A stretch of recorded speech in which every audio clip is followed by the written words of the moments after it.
has done an amazing job of making a name for itself in almost every segment in the UK. There's the likes of its Picanto City car, Rio Super Mini, Ceed hatchback, and of course its Sportage crossover. But what about this? The Kia Optima Saloon. Well, Alan Partridge drove one, but apart from that, it's gone very much under the radar. But Kia hopes that will change in 2016 with a new 4th generation model, which is now longer, wider, and it has a new grille. The question is, can Kia replicate its rapidly improving formula with its saloon? Well, it's gonna have to, especially if it wants to compete with the Ford Mondeo and Skoda Superb. Well, first things first, certainly looks like an upmarket saloon inside with this smart fascia spliced into these easy to digest sections. The leading feature though is this touchscreen up here, which comes in 7-inch as well as a new 8-inch size. And as with many other Kias, this is snappy and incredibly responsive. Standard kit across the range is really impressive. You get reversing sensors with a camera, you get sat-nav, and you also get dual zone aircon, but you also get business driver favourites like cruise control and Bluetooth. On the quality front, the Optima's well screwed together. The seating position's really comfortable and it's got plenty of adjustment as well. Well, the materials used all round are nice to the touch and they look pretty smart as well.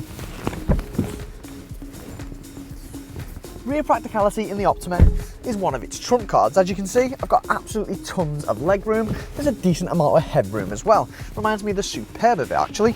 You also get this convenient armrest with 2 cup holders. Now, boot practicality is a bit different. Usually, you've got the option of folding these seats down with a little handle here, or going around to the boot, pulling the lever, and they fold down. But the Optima makes you do both, which, okay, it's only a small thing, but it certainly is noticeable.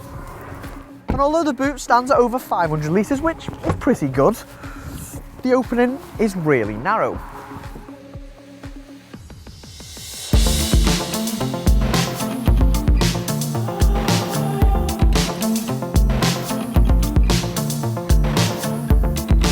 The first thing I look for when I get in a Kia is steering feel, because it used to be the case that this was really underwhelming and it let its cars down a bit.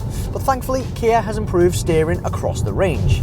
The Optima steering isn't quite as natural as it is in, say, the new Sportage, but the speed-sensitive setup wakes up when you reach higher speeds and go into a corner, which is pretty good, although it is a tad too light when you're plodding around the city.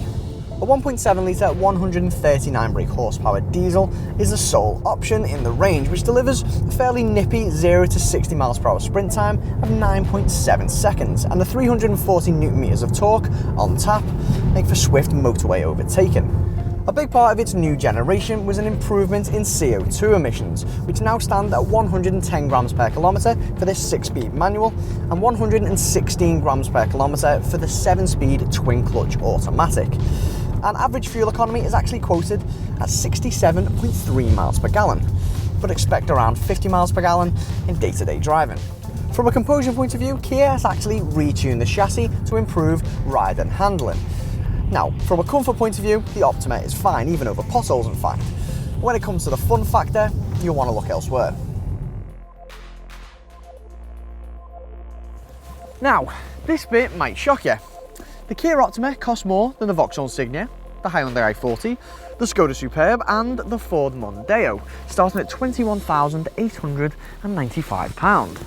But let's not get too carried away. Kia is well known for offering well-equipped interiors, and the quality of standard kit you get in the Optima will probably cost you a few hundred or maybe even a few £1,000 more in one of its competitors. Plus, it looks totally unique to anything else on the market, and of course you get Kia's coveted 7-year warranty. Okay, a fun drive would be nice, but hopefully that will come with time. And that reminds me, there's actually an estate and hybrid version of the Optima in the pipeline, so you might want to keep your eyes peeled for that. What do you think of the Optima? Let us know in the comments section below, and don't forget to subscribe to our YouTube channel. Click on the inquire button to find out more details about this car, or for any other models, visit carkeys.co.uk. And to watch more reviews, click one of the links on screen now.